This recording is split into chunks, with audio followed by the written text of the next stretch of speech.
नमस्कार।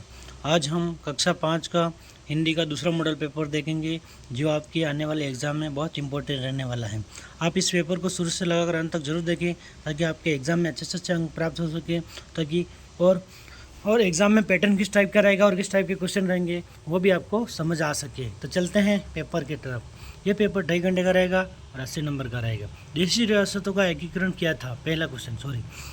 तो ये सरदार वल्लभ भाई पटेल ने किया था। ठीक है। नेक्स्ट है सदाचार सबलता मार्ग है। रेखा की शब्द का अर्थ है अच्छा व्यवहार।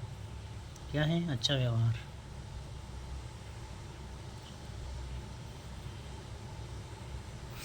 मतदान करने की न्यूनतम आयु है 18 वर्ष।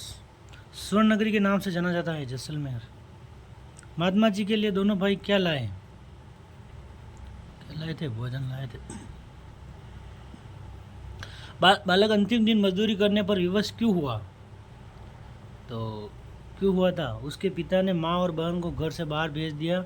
उसकी देखरेख करने वाला कोई नहीं था, इसलिए अंतिम दिन मजदूरी करने के लिए विवश हुआ था। ठीक है। दानवों के कमरे में से आवाज़ क्यों आ रही थी? दानवों के कमरे में से आवाज़ इसलिए आ रही थी क्योंकि बिना कोहनी मुड़े लड्डू खाने के चक्कर में लड्डुओं को उछाल उछाल कर खाने की उनमें होड़ सी लगी थी, जिसे दानव शोरगुल कर रहे थे। ठीक है। बालक ने अपने स्वप्न की बात पहले क्यों नहीं बताई? यदि पहले यह स्वप्न की बात सबको पता लग जाती तो लोग उसके स्वप्न को पूरा नहीं होने देते, और यह भी हो सकता है कि लोग ईर्ष्या और अपमान के कारण उसे मरवा भी सकते थे। इसलिए नेक्स्ट है निम्नलिखित गद्यांश को ध्यानपूर्वक पढ़कर पूछे गए प्रश्नों के उत्तर लिखिए। बात पुराने जमाने की है। उन दिनों देवताओं और दानवों में युद्ध होता रहता था। दोनों पक्ष भी मिलकर एक बार प्रजापति के पास गए। वहां जाकर बोले, मान्यवर, हम दोनों ही आपकी संतान हैं। बताइए कि हम दोनों में बुद्धि में कौन बड़ा है? उनकी बात सुनकर प्रजापति मुस्कुराए, मन में सोचने लगे, किससे बड़ा बताओ, देवता को या दानवों को? देवता को बड़ा बताता हूँ तो दानव नाराज हो जाते, दानव को बड़ा बताता हूँ तो देवता नाराज हो जाते। हो सकता है कि तब दोनों आपस में लड़ने लगे। ये आपको गद्यांश ध्यानपूर्वक पढ़ना है और क्वेश्चन का आंसर देना है। ठीक है। उपयुक्त गद्यांश का उचित शीर्षक लिखना है। ठीक है। तो इसका उचित शीर्षक श्रेष्ठ कौन है? ठीक है। और प्रजापति के पास कौन गए और क्यों? दोनों में बुद्धि श्रेष्ठ कौन है, यह पूछने के लिए प्रजापति के पास देवता और दानव दोनों गए थे। ठीक है। तीसरा है प्रजापति के सामने क्या समस्या थी? प्रजापति के सामने समस्या थी कि वे किसे बुद्धि में श्रेष्ठ बताएं। किसी एक को श्रेष्ठ बताने से आपस में लड़ने झगड़ने का अंदेशा था। ठीक है। चौथा है किन किन के मध्य युद्ध होता रहता था? देवता और दानवों में युद्ध होता रहता था। नेक्स्ट है 12 महीनों का होता है 1 वर्ष।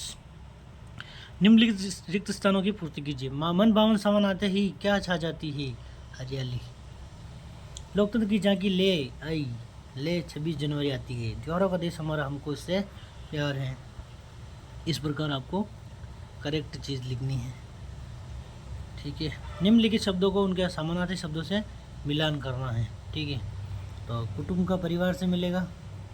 ठीक है। तरुवर का पेड़ से, मिताई का मित्रता, सरवर का तालाब, साधु का सज्जन, मिलिया का मिला से मिलाना। ठीक है।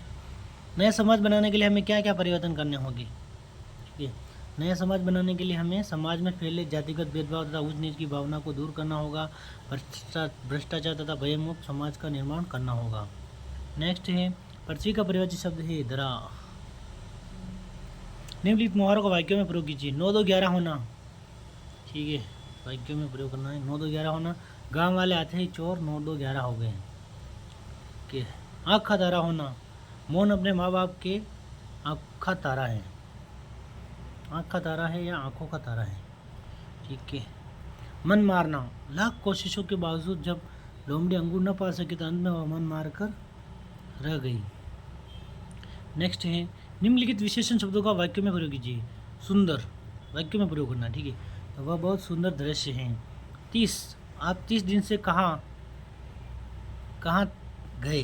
ठीक है। इसी प्रकार यहाँ पे आप गए लिख सकते हैं। और थोड़ा इस बर्तन में थोड़ा दूध और डालो। नेक्स्ट है 17वां निम्नलिखित शब्दों के विपरीत बताने वाला शब्द बनाइए। न्याय का अन्याय, पुण्य का पाप, कठिन का सरल, निम्नलिखित शब्दों के लिंग बदलकर नए शब्द बनाइए। हाथी का हाथीनी, गाय का बैल, अध्यापक का अध्यापिका।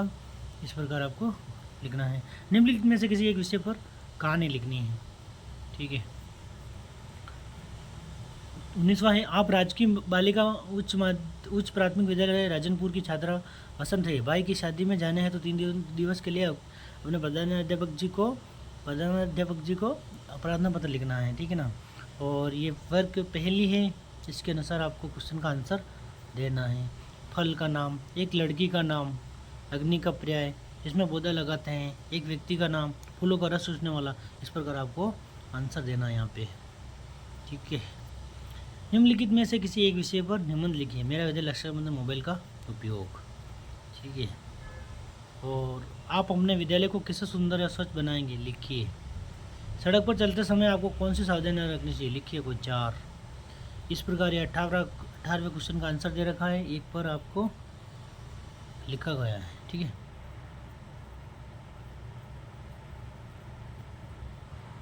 एक विषय पर कहानी लिखी गई है। ठीक है। इसी प्रकार ये आपके 19वें का आंसर है। आप इस अवकाश पत्र को तैयार कर सकते हैं, कहानी को भी तैयार कर सकते हैं। इस पर 21वें का है मेरा विद्यालय, और 22वें का आंसर दे रखा है। आप चाहो तो इनको याद कर सकते हो, ताकि आपके एग्ज़ाम में कुछ भी आ जाए तो आप आसानी से लिख सकते। ये 20वें का लिख रखा है आंसर।